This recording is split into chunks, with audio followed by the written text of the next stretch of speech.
तीन मछलियों की कहानी। एक समय की बात है, एक घने जंगल के अंदर बड़ा सा जलाशय था। उस जलाशय में बहुत सारी मछलियां रहती थी, जिनमें से तीन मछलियां एक दूसरे की अच्छी दोस्त थी। उन तीनों का स्वभाव बिल्कुल अलग था। इनमें से दो बहुत समझदार थी। रिया नामक मछली संकट आने के पहले ही अपना बचाव कर लेती थी।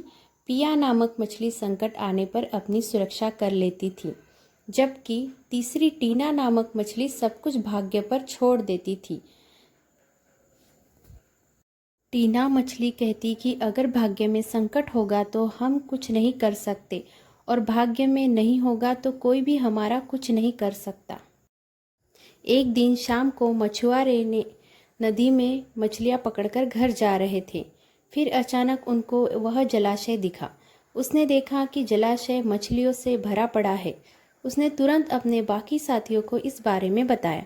मछुआरे और उसके साथियों ने अगली सुबह यहाँ आने और उन मछलियों को पकड़ने का फैसला लिया। लेकिन एक मछली ने मछुआरे और उसके साथियों के बीच की बातचीत सुन ली थी। उसने तुरंत तालाब में रहने वाली सभी मछलियों को इकट्ठा किया और सारी बात बता दी। रिया मछली बोली कि हो सकता है कि कल मछुआरे आकर हमें जाल में पकड़कर ले जाएं। उससे पहले ही हमें यह जलाशय छोड़ देना चाहिए।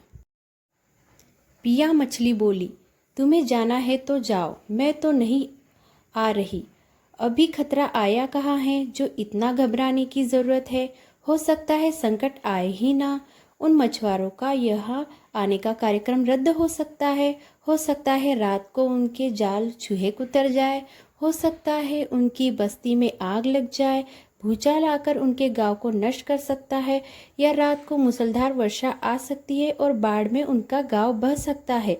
इसलिए उनका आना निश्चित नहीं है। जब वे आएंगे तब की तब सोचेंगे, हो सकता है मैं उनके जाल में ही न फंसूं। टीना मछली भाग्य पर विश्वास रखने वाली थी। भागने से कुछ नहीं होने वाला। मछुआरों को आना है तो वे आएंगे, हमें जाल में फंसना है तो हम फंसेंगे। किस्मत में मरना ही लिखा है तो क्या किया जा सकता है। अगले दिन मछुआरे और उसके साथियों ने अपना जाल डाला। जो मछलियां रह गई थी वे सभी पकड़ी गई। पिया नामक मछली ने संकट को आए देखा तो लगी जान बचाने के उपाय सोचने। उसका दिमाग तेजी से काम करने लगा। आसपास छिपने के लिए कोई खोखली जगह भी नहीं थी। तभी उसे याद आया कि उस जलाशय में काफी दिनों से एक मरे हुए ऊदबिलाव की लाश तैरती रही है। वह उसके बचाव के काम आ सकती है। जल्दी ही उसे वह लाश मिल गई। लाश सड़ने लगी थी। पिया लाश के पेट में घुस गई और सड़ती लाश की सड़ा अपने ऊपर लपेटकर बाहर निकली। कुछ ही देर में मछुआरे के जाल में पिया फंस गई। मछुआरे ने अपना जाल खींचा और मछलियों को किनारे पर जाल से उलट दिया। बाकी मछलियां तो तड़पने लगी, परंतु पिया दम साध कर मरी हुई मछली की तरह पड़ी रही। मछुआरे को सड़ा का भपका लगा तो मछलियों को देखने लगा। उसने निर्जीव पड़ी पिया को उठाया और सूंघा। आग, यह तो कई दिनों की मरी मछली है, सड़ चुकी है। ऐसे बड़बड़ाकर बुरा सा मुंह बनाकर उस मछुआरे ने पिया को जलाशय में फेंक दिया। पिया अपनी बुद्धि का प्रयोग कर संकट से बच निकलने में सफल हो गई थी।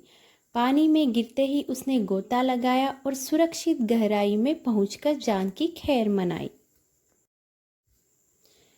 टीना मछली दूसरे मछुआरे के जाल में फंस गई थी और एक टोकरे में डाल दी गई थी। भाग्य के भरोसे बैठने रहने वाली टीना ने उसी टोकरे में अन्य मछलियों की तरह तड़प तड़प कर प्राण त्याग दिए। कहानी से सीख, हमें कभी भी भाग्य के भरोसे नहीं रहना चाहिए। संकट आने के पहले ही उसे दूर करने का उपाय सोचकर रखना चाहिए।